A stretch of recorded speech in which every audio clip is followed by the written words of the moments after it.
Okay, so again, everyone, I want to welcome you to our webinar today. This is the third in our series for job development, building skills to connect with the business community. And this is session 3, developing and maintaining relationships with employers. Next slide, please. This webinar is sponsored by the Northeast and Caribbean Mental Health Technology Transfer Center, or MHTTC, and we're housed at Rutgers in the School of Health Professions in the Department of Psychiatric Rehabilitation and Counseling Professions. My name is Kati. I'm the project coordinator of this center, and I'll be hosting this webinar today. The MHTTC is funded by SAMHSA, the Substance Abuse and Mental Health Services Administration, to enhance the capacity of the behavioral health and other related workforces, to deliver evidence-based and empirically supported practices to individuals with mental illnesses. Please visit the MHTTC Network website for additional information at mhttcnetwork.org. And if you're interested in staying up to date with the events and products the Northeast and Caribbean MHTTC is providing, we ask that you please sign up to receive our email communications, and you can do so by using the bit.ly link that you see on the screen, and I'll share it in the chat box.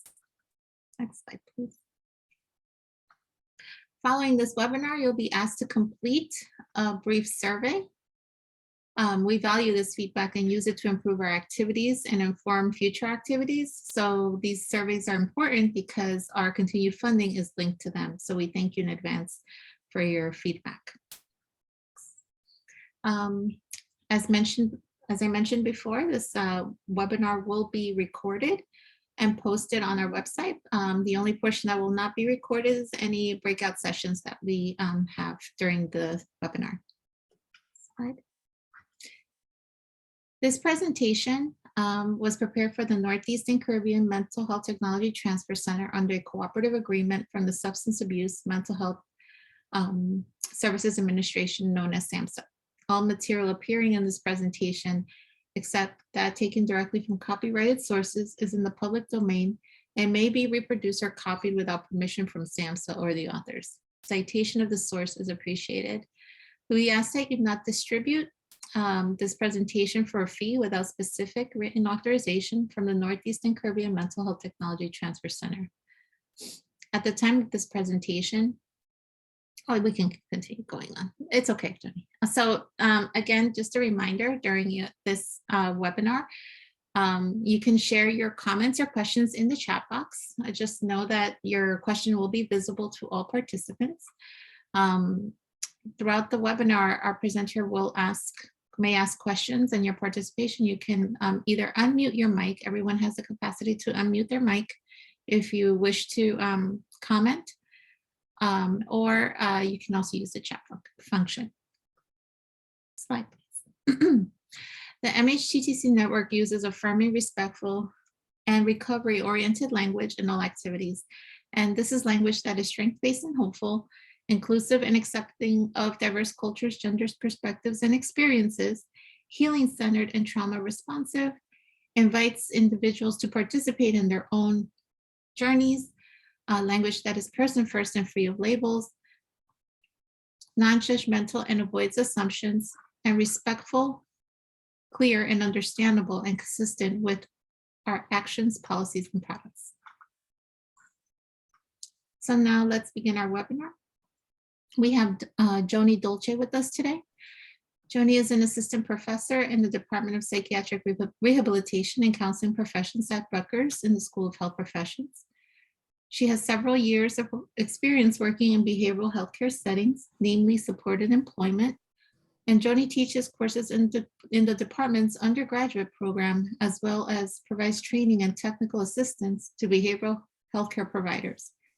Her research interests include staff training and employment services, and she presents nationally on the topic of employment services and is listed as a Society of Human Resource Management recommended speaker on the topic of creating workplaces that support mental health.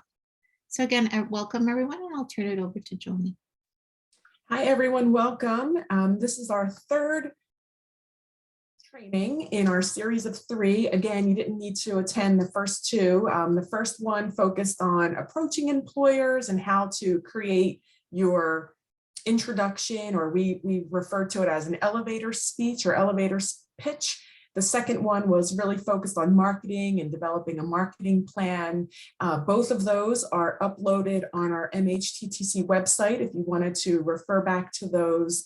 The materials as well as the recordings are on the website.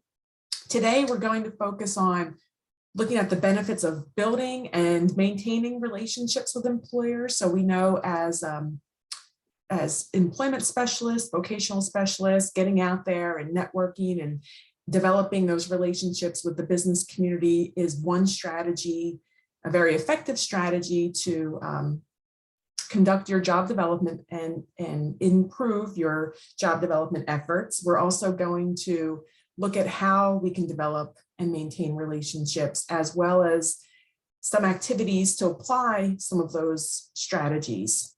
I'm going to turn my camera off for some portion. I have some hustle and bustle going on here at home, so I will turn it on periodically, but I want to get us started. And if you want to introduce yourselves over the chat, feel free to do that.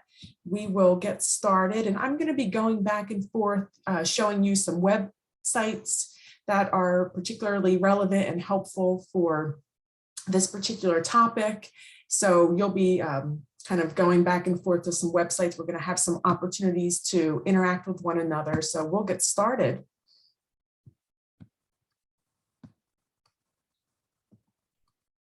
So just a recap of job development. So job development is part of the employment services. The individual placement and support model identifies job development as a critical component and a principle of services providing support. So there are many definitions of job development, and one is really initiating and maintaining those ongoing relationships with businesses and other industry representatives. So in addition to us supporting and assisting job seekers in finding out what's important to them, identifying their goals, values, and interests, we're also out there in the business community maintaining and developing those relationships with a variety of businesses. And as you all may know, if you're doing job development right now, it's labor intensive. It takes time. There have been some studies that kind of suggest how much time it takes and how many contacts. Bob Gerby is in our psych rehab field and does a lot of work around job development and has studied it and found that out of 42 contacts per job offer, 6 contacts per interview, and 7 interviews per job offer. So it really is a very time-intensive activity, but it could be very rewarding. So these 3 workshops are intended to give you some of those more applied and tangible ways to get out there and accomplish those very time-intensive and labor-intensive job development tasks. And one of the key areas of really helping with your job development efforts is identifying goals, setting goals for yourself each week, how many employers you want to reach out to, how many employers you'd like to follow up with, and so on. So what are the benefits? You can use the chat now to identify what those benefits are to job development, or building relationships with employers. Use your chat box, unmute your mic, you can raise your hand, Kadi will unmute your mic, or you can unmute it, but what are the benefits to building relationships with employers?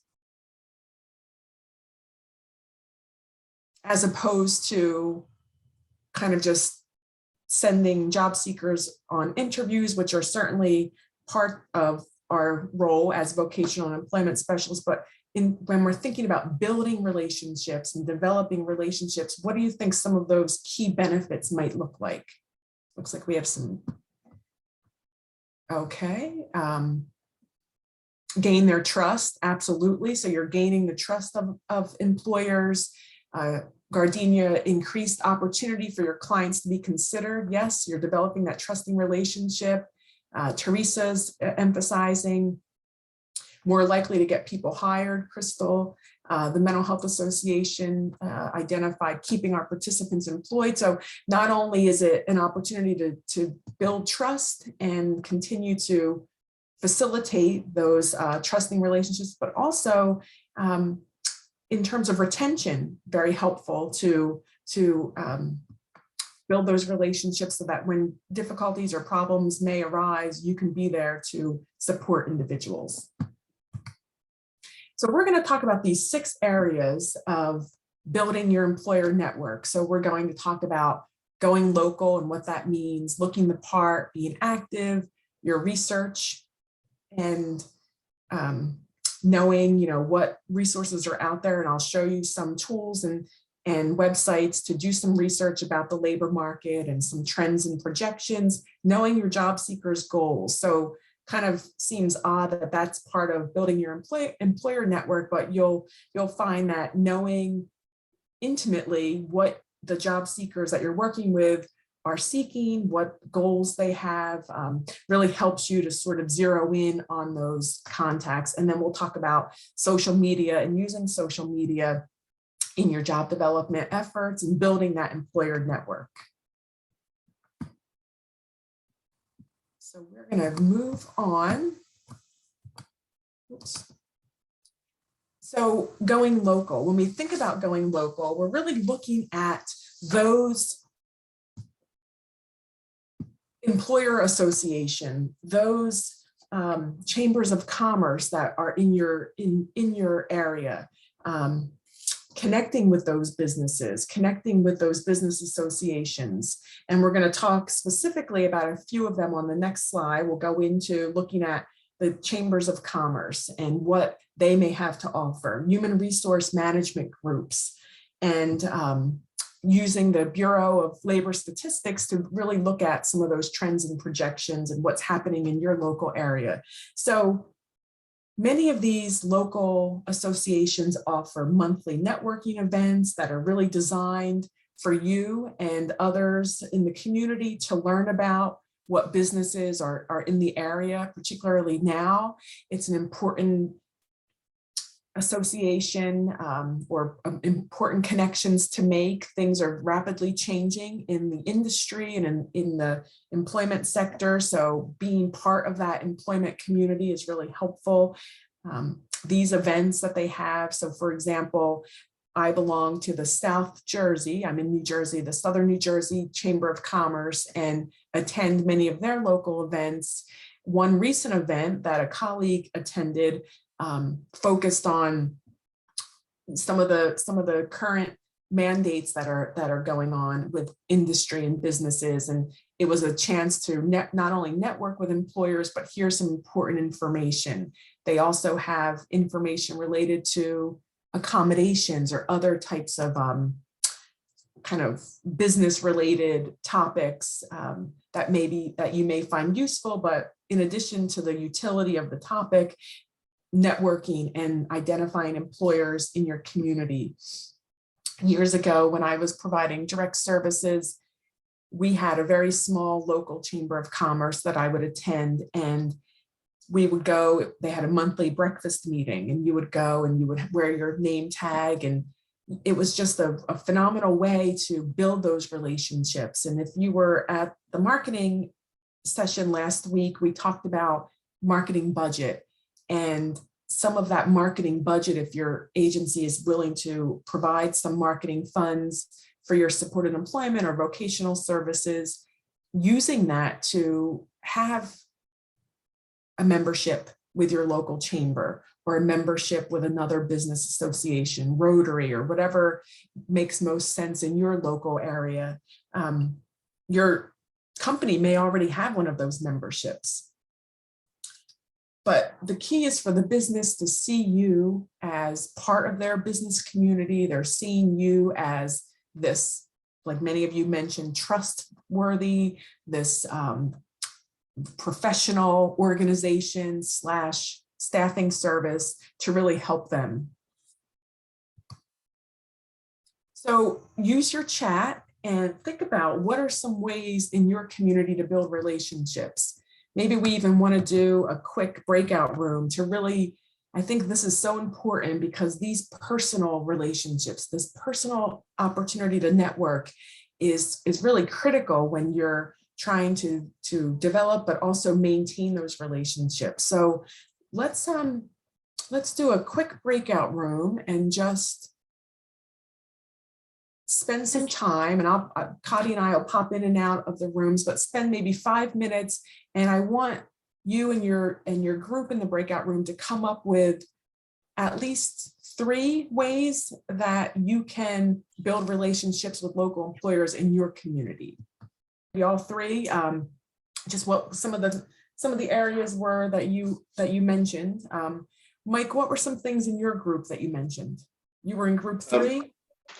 Yeah, I believe it was 3. Yeah. Teresa mentioned going to community events like farmers markets and just kind of, glad handing, kind of just going around and talking to people about their businesses and what you do and how you might be able to help them. We reiterated your point about the chambers of commerce, because I'd been to some uninvited where you just kind of go in and sit down, and if sometimes at the end there's a new business, anybody want to say something, you just kind of chime up and take the floor for as long as they'll let you. Or you can kind of distribute your card and kind of just talk to people on the side streets. What was the other? Teresa had said something about we were talking about this right when the thing ended, about just kind of going to businesses. I don't want to mistake. Being a patron, if you're going to go for lunch, don't go to Wawa, go there. And, after a while, you get to know them. And, hey, I see you have a job opening, or you're looking for any help. Once they're comfortable with you, you can do things like that. Yes. Yep. Love those ideas. Love the idea of kind of farmers market, other local events, and Mike, you emphasize, what can you do for them? What can your service, how can you support that employer? Absolutely. Doreen, you have your hand raised. Oh, I think you're on mute. I'm sorry. I just want to mention something really quickly. We talked about job carving, and I just want to mention to the audience that I feel like it's really important to not only think about your entire organization, your entire team in your vocational department, to always be on the lookout for different things. But I think what people forget very often is to connect with parents and relatives and friends of the people that we're serving. So when, I did intakes for many years, and I would sit down and I'd have the parents and the participant. And so what do you do and where do you work? And I would connect with those parents. And very often through the years, those parents came to rely on me and trust me. And one parent would help me get a job for another person's child. They were not children, they were in their 20s. But, it really takes a village. And I think just spreading that word far and wide, and not feeling that it's all on you. Yes. Really not, feeling that, you really have a team. That's really one thing that I think is so important. That's yes, Mike. No, it's funny that she said that, because I think in the meeting before last, when I was talking about trying to go to we did go actually to the Chamber of Commerce. It was really under the auspices, we're trying to put together an organization, exactly what you just talked about, Doreen. It's tentatively called the Parent and Business Network. Yeah. We meet like once a month, and because we thought we'd start with parents of clients we already have. Some are working and some are not, and say, hey, do you have a business? Do you hire? Do you have a friend who does? So it's fledgling. That's what we're trying to build, that, because we figure if we could do exactly what you're saying, Doreen, is bring in employers and employees in the same place. It's really right. A lot of businesses want to hire people, but exactly. It's organizing that business resource group. And I think the main thing with that is if you meet consistently, if it's not every month, even if it's every other month, and then giving people in the group an assignment and saying, please, you know what, let's try to all come back with 2 businesses that are willing to just hear what we have to say. But I think if we offer services to them also, so I'm business relations with Access VR in New York, and I give presentations on services for young people who have disabilities and the community at large, and also our services to business. So it's a lot about what's in it for me. So businesses would like to hear about resources to help them, but on the same token, you also want to give resources to parents and families, and they're also very appreciative. So you have a lot of people in the audience. Yes, that is a great, I'm glad you mentioned the families. Also, don't forget your board of directors in your agency, your other team members who are in other departments. I mean, like Doreen said, it takes the village. And you know what? One last thing I want to mention too. Don't forget your vendors that you buy paper goods from and you buy supplies from. And you know what? They have a lot at stake because you're using their business. You're buying services from them. So that was my list. It looks like we have Pamela with her hand up and also Sean. So Pamela. Oh, no, I was just going to piggyback off of what Doreen was saying. It does take a village. And what I pride myself on and my group that I work with, our husbands will text us and call us and tell us about jobs that they find as they're traveling. Love it. And it is so unique. Love that. And so we're in a business, we're in a meeting. We have a meeting every week. And our phone go off, and then your supervisor look at you, and I'm reading my phone where my husband's saying such and such is hiring. It seems like, oh, this is just great, So that's fantastic. It's awesome when you have everyone in your church family. There is like no one. I mean, even when I go out of town, which is really sad, the first thing I said, oh, they're hiring, and my husband said, you're not in Georgia. That's the first time that I've ever heard get the husbands involved. First time I've ever heard. Oh, no, your husbands? Are you kidding? My kids, my nieces, my nephews, the whole family, they know what I do. And I even have a niece who called one day and said, I'm tired of my job. Help me find a job. No problem. Tell me what you're looking for. If I come across some, I'll let you know. So everyone, no one is anyone can help. Absolutely. And it's really rewarding. Like it's so rewarding to know that you've helped someone and you can help someone. Absolutely. And even my clients, because I work for mental health individuals. And so they'll be like, Miss Pam, guess who's hiring, And so they even try and help me find other people jobs. So it's, it's awesome. It's awesome. Yeah, sending that message. Sean? Well, so I mean, I agree with everyone else about community events and Chamber of Commerce and talking to people and all that. But one of the things we're doing here is we're starting a social enterprise project through the MHA where I work and a local church here. And what it is it's going to be a dog biscuit company. But all of our participants are going to be the workers there. And they're also the ones who sell them. So what we're doing is taking these products, though, to all the local events, anything we can get into. And then we're inviting local business owners and managers and HR people from some of the bigger corporations in the area to come in and actually witness our participants as they work, while they're selling, while they're making, while they're doing all these things. Wow. So that instead of just hearing about them, they can actually see them in action, get to meet them. And then, so that way our participants can develop their own relationship with these people. And then we can help just facilitate on the back end of getting things kind of organized for them, so that they can then go through our project and then get hired on, and then we're going to continue to support them for at least the first year of employment, working with their direct managers and HR and that to make sure that everything goes smoothly. But, I mean, it's one of those things. I come from the restaurant world. That's what I used to do pretty much my whole life. And anytime I went in for a job, I would fill out the piece of paper and then I'd look at him and say, let me cook you something. And then when they let me do that, I always got the job. It's better to see the person actually in motion. See what they can do, see how they can talk to people, see what kind of, what they bring to the table as a participant, not just what I can bring to the table through lip service. Yes. How were you able to get this project off the ground? This is so interesting that you were able to do that.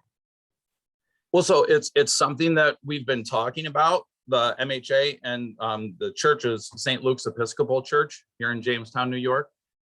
So we've been talking about it for a long time. There's a couple of us here at the MHA that go to church there.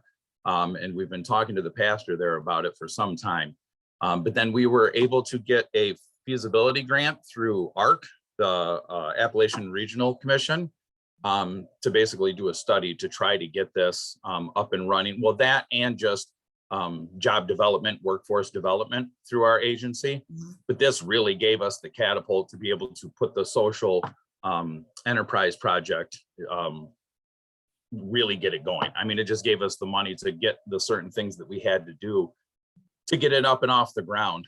One of the things we're doing with it is, so the participants are going to be doing all parts of making the product. But one of the things we're going to be doing is, so like the first half of the day is making them. Then while they're cooling, we're going to have classes for the participants. So, you know, how to write a resume, how to dress for work, how to do these different things. And then after the class, then they'll package them. Sean, So it's just, you know, putting all this together. And then, I mean, we kind of got the idea, if you've ever heard of Homeboy Ministries in California, that was started by a gentleman to help get people out of gangs. And it's a bakery. So same kind of concept. It's just, you know, to help the participants get away from, you know, the things that have been making their lives a little difficult, you know, throughout Sean, the years. would you be willing, since we have a very brief amount of time left, would you be willing to share your email address, or if you wanted to share it with me, if others are interested? Sure. Yeah, I'll put it in the chat. I'll put my email in the chat and the website for the dog business. Yes, to follow up about. Well, best of luck with that. Thank you. Thank you. Yes. Thank you. Sean, I Thank have you for some sharing. great advice for you. I'll email you. I have some Okay. great advice for you. Yeah, Awesome, and thank use you. these opportunities, these types of webinars and trainings to connect with people and build your own network of supports. But I just want to mention one last thing really quick. Yes. Just, I'm not sure who's aware of this or not, but the business relations representatives in any state, okay? So I happen to be in New York State, and Sean, I'll connect you with one in your area because we're all over the state. We can actually help connect companies to sponsor work triads for people. So if there's a business that meets with you, and I can tell you all about that. I'm going to put the link Thank in you. the chat, Yes. and go to Yeah. business services and you'll read all about it. Perfect, thank you. And we'll include that with our, I'll pop it into the PowerPoint as well. Thank you.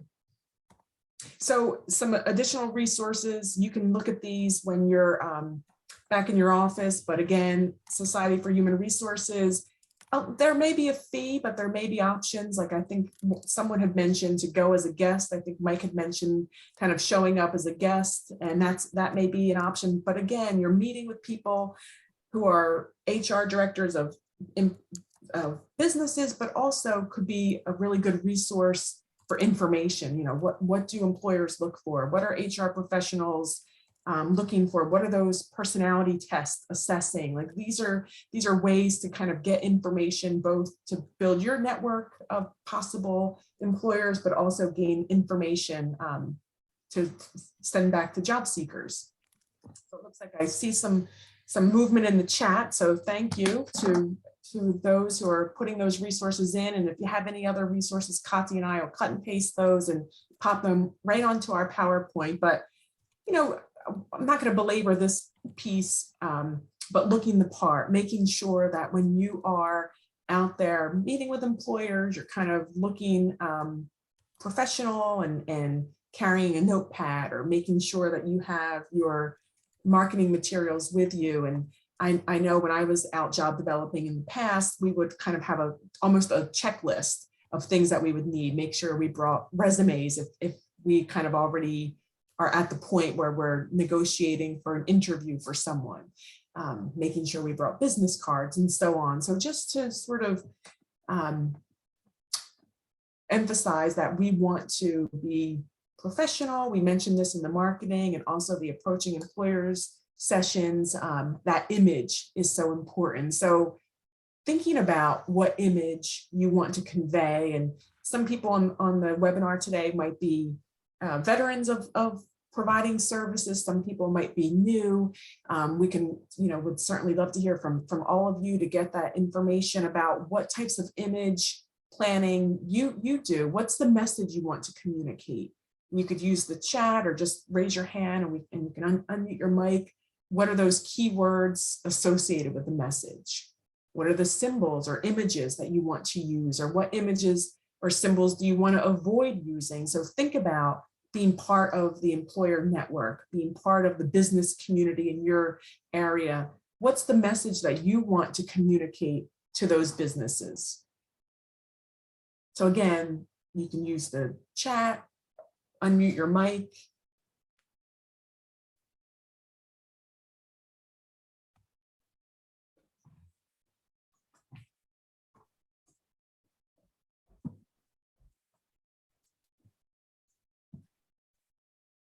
I'm seeing in the chat, thank you, Doreen and Sean. So what message do you want to communicate? Think about if you were at the marketing session last week. We want to communicate, I think Sean mentioned it, or it might have been Mike, how we can support an employer, right? So we want to communicate that we are professional, that we are deserving of the employer's trust, that we have an important service that we provide. And that service is often connecting skilled, interested job seekers to employers that have a need. So that's kind of that message we want to be communicating. What are some keywords associated with that message? Keywords might be ongoing support, ongoing employee assistance. Keyword might be connection. A keyword might be collaborate. A keyword might be, what's another keyword? Let's see. Yes, Crystal, professional, absolutely, supportive, skilled, ongoing communication. These are keywords. Community. Yes, Sean, that's exactly, I did some work in New York City in some smaller areas of the city. And one of the big areas that they focused on when they did job development is we're all part of this community. Let's as a community thrive. I have, a service that I could provide to you. So yes, that community. What are some images and symbols that you would use? Say you were thinking of a business card or a marketing brochure or any other materials or your email signature, whatever that is. What are some symbols or email or images you would want to use? And this is particularly helpful exercise if you are just starting out. Handshaking, a person working. Yes. We want to stay away from more, depictions of charity, open hands or anything that kind of depicts that this is a human service or disability focused service. You want to really focus on that professionalism. Absolutely. What are images you want to avoid using in addition to kind of like the open hands or other images that suggest disability? What might those images or symbols be? Kind of mentioned that one, but think through. And you also want to think about business names, making sure if you're able to have a doing business as, yes, Doreen, you want to avoid any religious or political images or symbols. Yes, disability related symbols.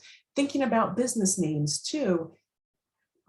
Many of you are working in organizations that have the name Mental Health Association or Behavioral Health Care Organization. So if you're able to talk with your administration and have a doing business as type name, or talk with your administrators about how you might have a separate sort of name or image for your own employment services. For example, I'm in New Jersey and we had, I worked at a community mental health center. It was literally called the Community Mental Health Center for Gloucester County. We had our own business name called Job Finders. And that was something that we talked to the administrators about and got approval. And you kind of have to go through some steps to do a doing business as type names. But yes, Doreen, UCP's VOC program in your area is called Employment Connection, which is great. Yes, so you're kind of you're not, doing anything unethical or illegal, or, if you follow all of the proper protocol to get that, but you're again, sending a message that's more accurate. You're not there for charitable reasons. You're there to help the employer. And many of the people that you're working with have the skills, have the interest, have the values to match those needs of an employer. So this is a team activity. If you wanted to do this on your own, spend that time. This idea of being active, using, I think many of you mentioned kind of volunteering your time or showing up at community events, being active in the community to really, again, be part of that business fabric, be part of what's going on employment-wise, any way that employers and businesses could see you as contributing and part of their network is important. So this idea of being active, and whatever that might look like, farmers market, volunteering for a walk, volunteering to be part of, maybe the Chamber of Commerce has a subcommittee, disability, equity and inclusion subcommittee, or something else that would be relevant and that you could really contribute to. Making that, doing your research. So this idea of doing your research, I added some web addresses after the slide, but looking at projections, looking at trends. I'll show you some of the websites that you can do that, but even just locally, keeping up with what businesses are coming into your area, what companies are leaving, what employers are expanding. Let's see here in the chat.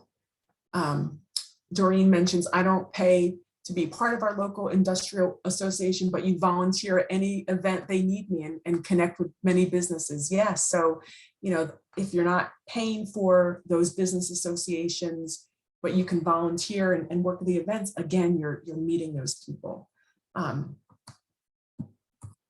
So these are just some information, since we all are working in different states on this webinar today. I kind of added some more national websites, but you can click in and get to the more state specific. But I do want to go into this CareerOneStop Center, which has a lot of information, and I wanted to just show everyone kind of how to use it a little bit. But CareerOneStop has lots of information for career exploration, training, and what jobs. So again, this is helpful for you to use with job seekers that you're working with who are, in the process of identifying different careers.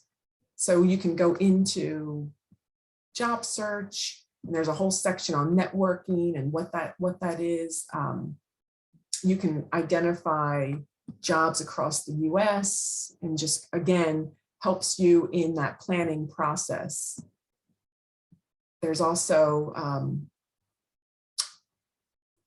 Katya, are you able to see my screen with the website?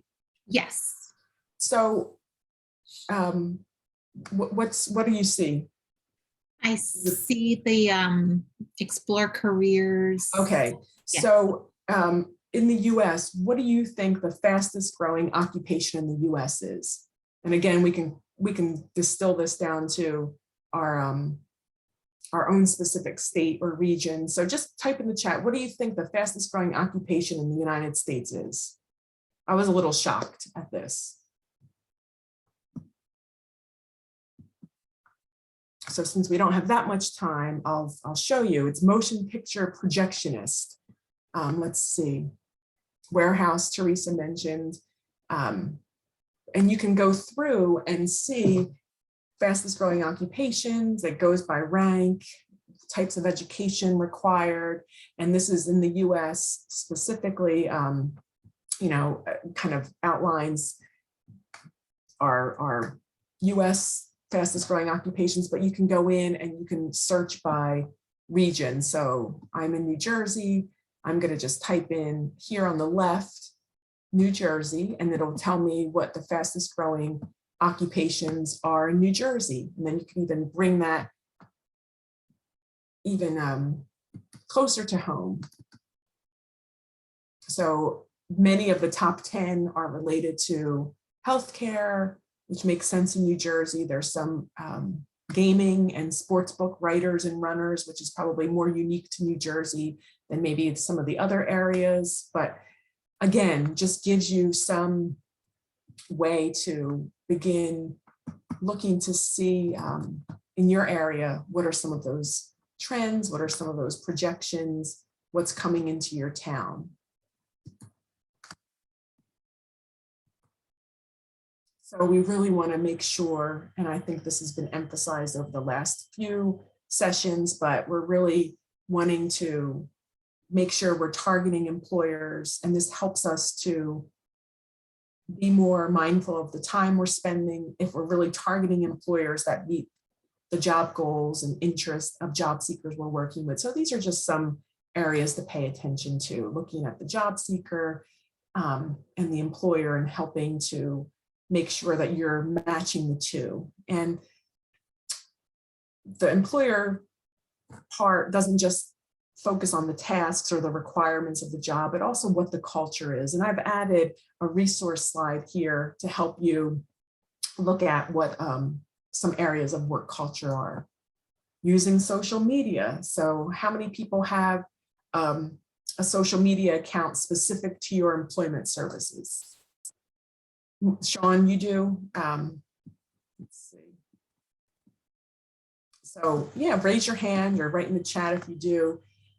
Sean, what does your social media account for your service look like compared to maybe your personal social media accounts? Well, that's the one that we just recently set up for the dog biscuit project called Father Bernard's. So for Father Bernard's, we just started that up. And so it's a Facebook page, Instagram. We're going to be starting up probably a Twitter page as well. And it can all be followed up of the website, but also too, we put the links on the bags. So, and at the table that we have, there's the little codes that you can just scan with your phone and get connected right to it too.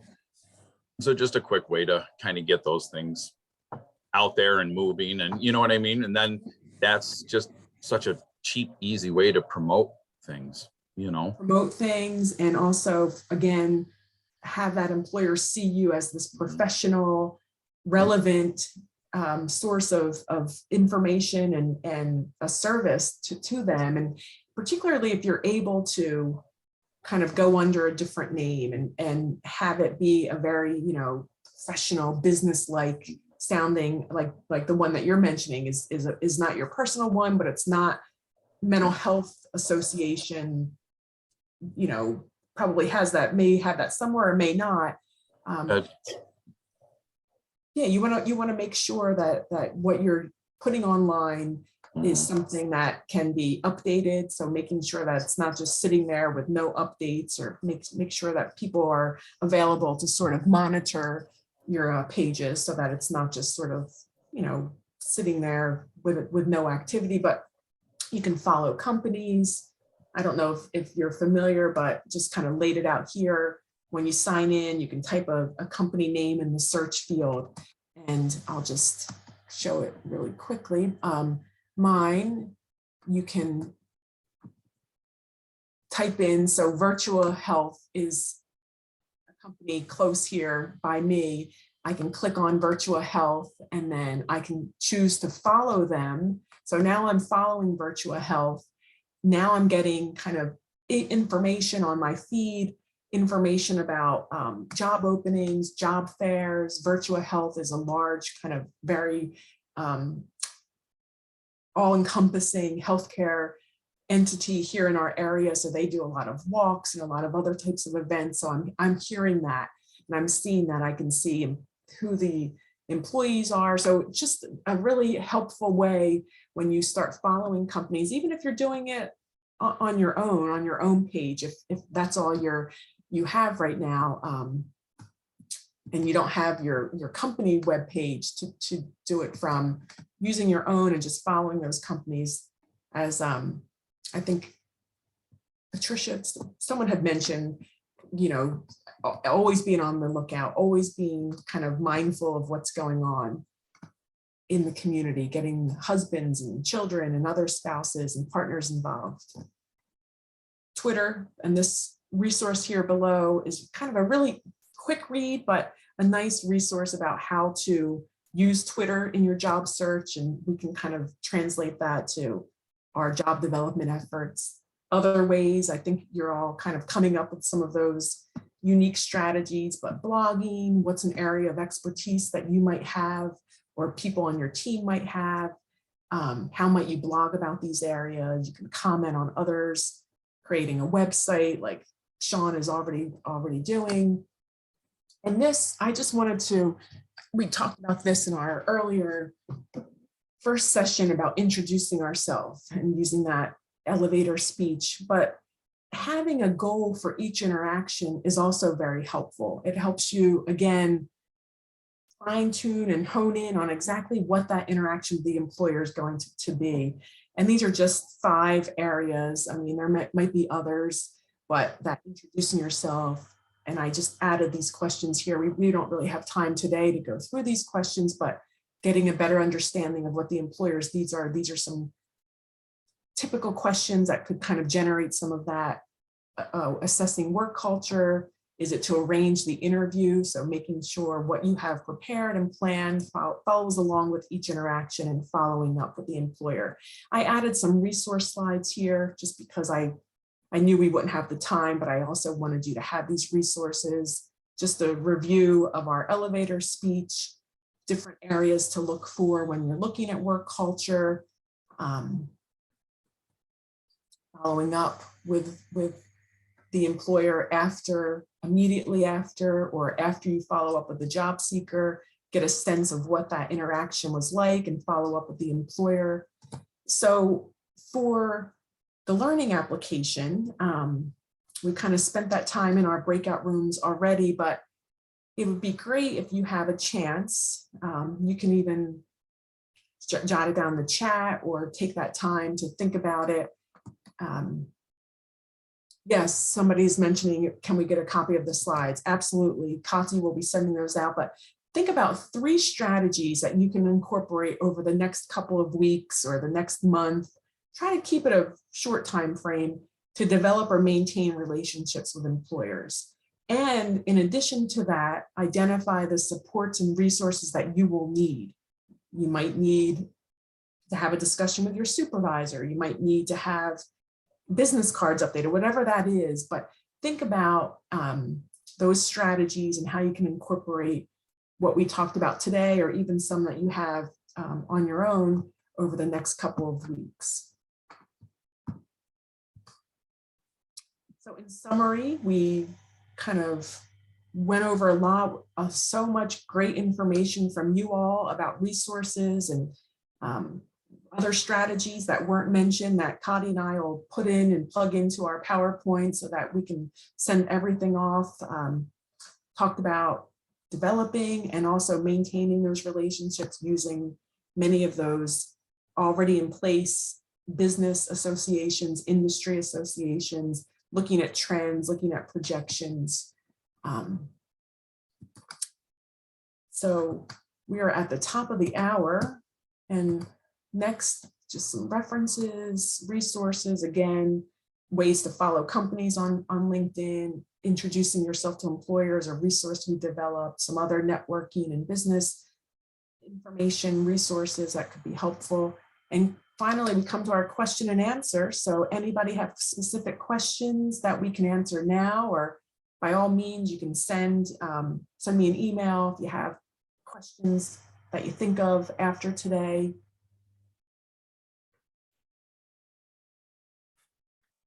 We kind of chatted along, so. I don't have a question, but I just have a comment that the trainings have been great and really good information. And just my one little, piece of advice is just to, not be complacent, really just keep that communication going, even if it's once a month or once every other month, a quick email, a phone call is even better. It's nice to hear someone's voice how's it going? Just want to say hi. Not Yes, always yes. asking them for something, just Yeah. checking a call and see if just say hi, see how things are going. If you placed someone with them, how are things going with this person? They might say, oh, they're doing great. Or if they're struggling, it's good that you called. So Yes, you can yeah. help resolve the issue or whatever. It just shows that you care. Thank you. Yes, I think that's a great point to emphasize, Doreen. Any way that you can go back and meet with an employer, like you said, not for a reason, but just to continue to Yeah. develop that relationship, even end of the year cards, holiday. Right. I put that in the emails, chat. That ways was to- great yeah, advice. Because yeah. I never do that. I'll send an Yes. email at the end of the year, but I think a card is just a little nicer. It's like, We used to do that, and it was Yeah. fun for our team to even kind of get together and do that. So any of those kinds of ways to just keep your name out there in a professional light with the employer. I think Katya also put in the chat the evaluation information. You can also use this QR code to fill out a brief survey. And if you have suggestions for future topics in this area, please let us know that as well. Thank you, Joni. So again, I want to thank everyone for being with us today. And, we really appreciate all of the feedback that you shared in the chat, as well as, that you shared by unmuting your mic and actively participating with us. We understand that these topics sometimes are very seldomly offered. And when they are, we see that there's so much participation. So we really appreciate your participation with us this morning. Thank you again, Joni, for leading us through this webinar. Just as a reminder, I will email everyone a link to the survey, as well as everyone will receive a certificate of completion and a link to the Zoom webinar and presenter slides. So this recording will be posted on our website within a week from now. So, if you have any questions in the meantime, please feel free to email myself or Joni. I'll also share my email in the chat box. And we hope you have a wonderful rest of your day. We hope that you also, stay safe and well. And we hope that you also have a wonderful holiday season. Bye, everyone. Thank you. Bye-bye. happy holidays. You too. Thank you. Thank you.